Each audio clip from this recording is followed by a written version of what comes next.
Salvador Dali once said, "Intelligence without ambition is bird without wings." I'd also add my own caveat to that and say, add passion as well. Both passion without ambition and also intelligence without passion. Now, that was all the way back then in the early to mid 20th century. It's even more about now than ever, especially with our generation, my generation, the millennial generation, and the generation next as well.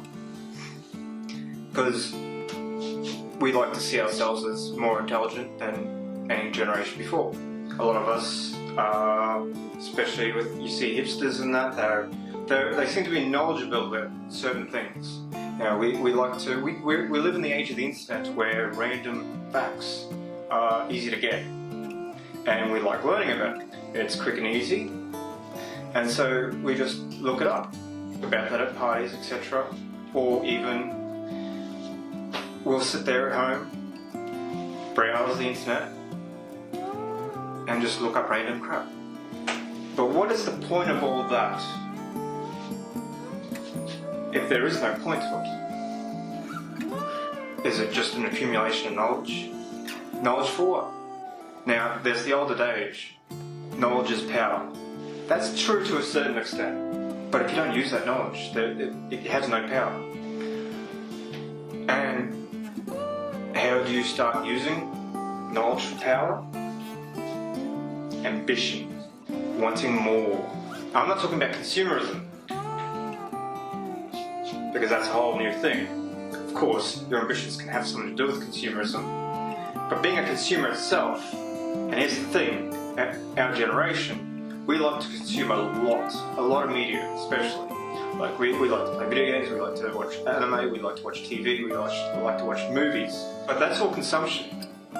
We like to make in our heads, you know, these random stories ourselves, like, oh, if this story happened this way, it would be so much better. It's like, well, it's not. If you really want that, then create your own story.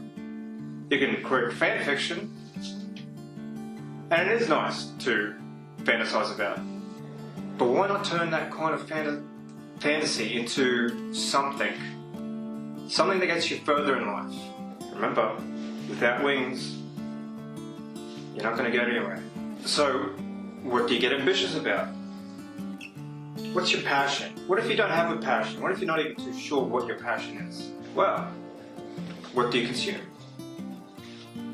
You're big into video games, you're big into, say, movies, TV, anime, books, and you've gotten a lot of ideas from them.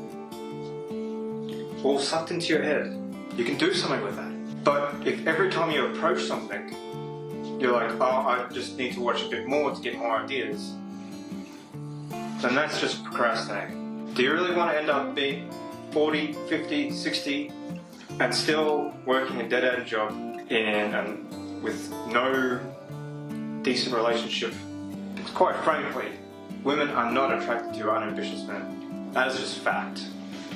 Surely there are some women, but statistically they're a very small group. So go out and find something that you like. Find something. The passion can be something that you usually consume. You consume books. Start writing your own book. Doesn't mean quit your job and just go full on. If you've got a hobby, you might spend more time on that.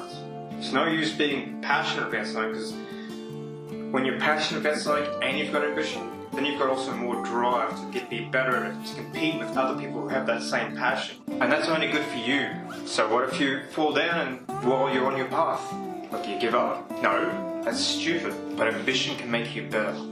Ever thought that you would want a world that is more fairer, or what have you, for people like you, or because you believe that somehow you've started off with just bad luck in your life, or you started off at a bad spot that makes it harder to reach your ambition?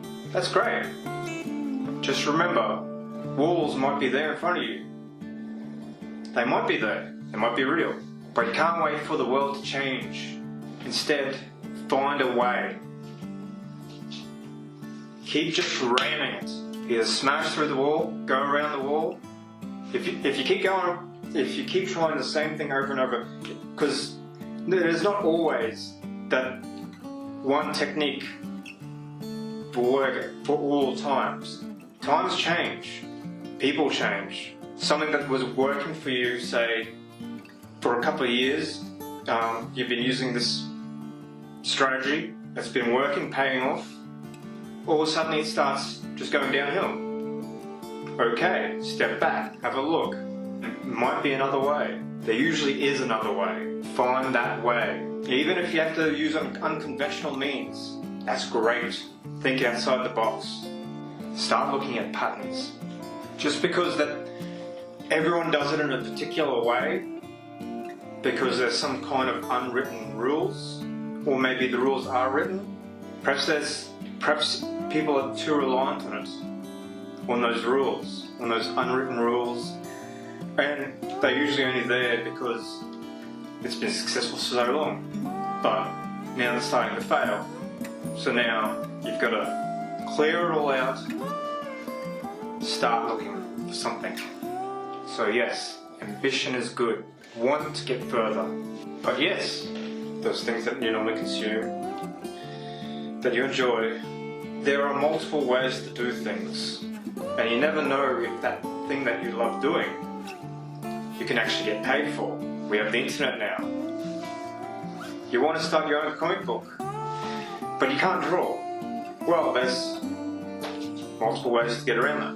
Either learn to draw yourself, or hire someone who can, or you have the storyline and set up storyboards for them. And you're wondering, well, where can I find someone? Well, there's heaps of places online. I think Reddit's one of the best ones I've found. It's got plenty of artists for hire. Comic book artists too, if that's the direction that you particularly want to go.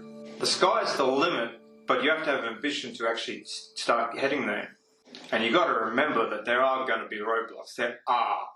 Maybe not so much for multi-millionaire sons or something like that, but I don't give a shit about them. So ask yourself, what is it that I want to be known for in life, that I can do if I strive hard enough?